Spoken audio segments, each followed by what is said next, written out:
সাবেক পররাষ্ট্রমন্ত্রী আব্দুল মোমেন তিনি তার সরকারের আওয়ামী লীগ সরকারের দলের বেশ কিছু দুর্বলতা তুলে ধরেছেন।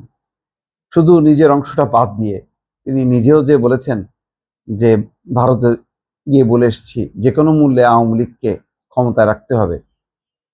এগুলো যে কতখানি দেউলিয়াপনা সেগুলো তিনি বলেনি, তবে গুরুত্বপূর্ণ কিছু তার অংশটা বাদ দিলে অন্য অংশে যে কথাগুলো বলেছে খুবই প্রাসঙ্গিক। বলছেন যে কেন এই পতন হলো। সেই পতনের ক্ষেত্রে বলছেন যে সরকারি দলের কিছু নেতা চাঁদাবাজিতে ব্যস্ত হয়ে গেল এবং পদ পদবি টাকা দিয়ে পদ পদবি বেচাকেনা করেছেন। আর জনগণের সঙ্গে প্রধানমন্ত্রী মন্ত্রী তাদের জনসম্পৃক্ততা কমে যাওয়া, এবং খুব কারেক্টলি পয়েন্ট আউট করেছেন। যুক্তরাষ্ট্রভিত্তিক একটা বাংলা ভাষার টিভি চ্যানেলকে তিনি সাক্ষাৎকার দেন, বিস্তারিত সাক্ষাৎকার। তার তিক্ত কিছু অভিজ্ঞতা তিনি বর্ণনা করেছেন। তিনি এখন নিউ ইয়র্কে অবস্থান করছেন। আওয়ামী লীগের ভুল কোনগুলো সেগুলি বলছেন। আমার মনে হয় আওয়ামী লীগ সরকারের ভুলটা হলো কিছু নেতা চাঁদাবাজিতে ব্যস্ত হয়ে পড়েন, যে টাকা দেয় তাকে পদ পদবি দেন, আর জনগণের সঙ্গে সম্পৃক্ততা কমে গেল। এবং এমনকি প্রধানমন্ত্রীর ক্ষেত্রেও বলেছেন যে প্রধানমন্ত্রী মন্ত্রী এবং গুরুত্বপূর্ণ নেতাদেরকে সময় দিতেন না। সরকারি অফিসাররা অ্যাপয়েন্টমেন্ট দেন, একটা না একটা বাহানা দিয়ে তেনারা সহজে অ্যাপয়েন্টমেন্ট দেন না, এবং এই ঘুষ বাণিজ্যের মধ্য দিয়ে পরে দেন। আর বলছেন যে রাজনীতিবিদ প্রধানমন্ত্রীর মাঝে কোনো জায়গায় বক্তৃতা দেন, আমরা দূরে চেয়ারে বসে থাকি আর উনি উপদেশমূলক বাণী দেন।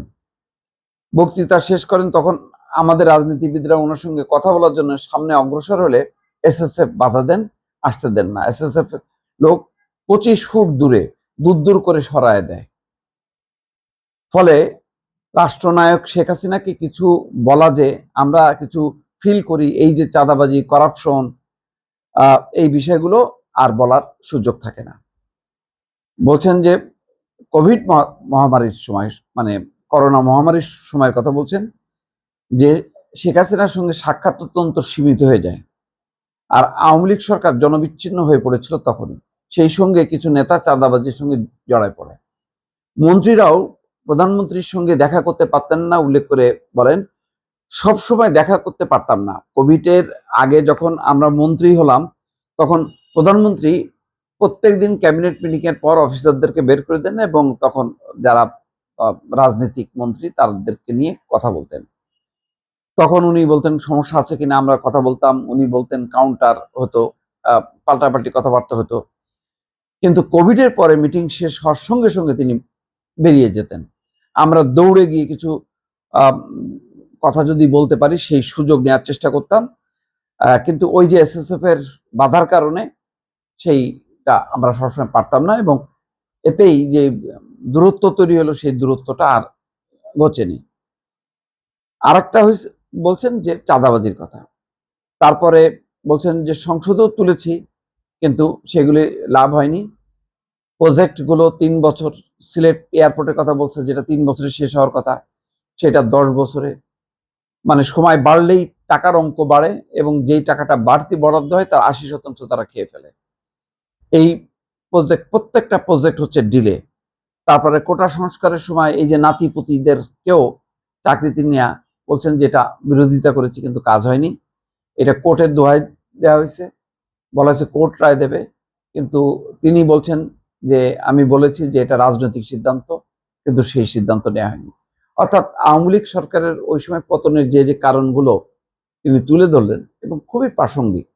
শেষের দিকে এই যে শিক্ষকদের আন্দোলন নিয়ে শেখ হাসিনার এক ধরনের আচ্ছা করুক, চিলাচিলি করুক, ক্লান্ত হোক, তারপর দেখা যাবে।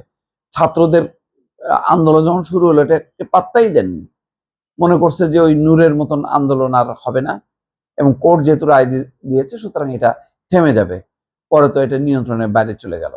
তার মানে এক ধরনের জনবিচ্ছিন্নতা, উপেক্ষা করা, অহংকার, এই ধরনের মানসিকতার কারণে, এবং যে নির্বাচন, একে তো ভেজাল নির্বাচন, তার মধ্যে আবার অহংকার, সব মিলায় আওয়ামী লীগ সরকারের পতন ত্বরান্বিত হয়েছে। তার একটা অংশ এখন আস্তে আস্তে সাবেক মন্ত্রীরা তারা মুখ খুলছেন, হয়তো তাদেরও অনেক ব্যর্থতা আছে। সেই অংশটা বাদ দিয়ে তারা যেটা বলছেন সেটা যদি বিশ্লেষণ করা যায় দেখা যাবে যে তার মধ্যে প্রাসঙ্গিকতা আছে। দর্শক।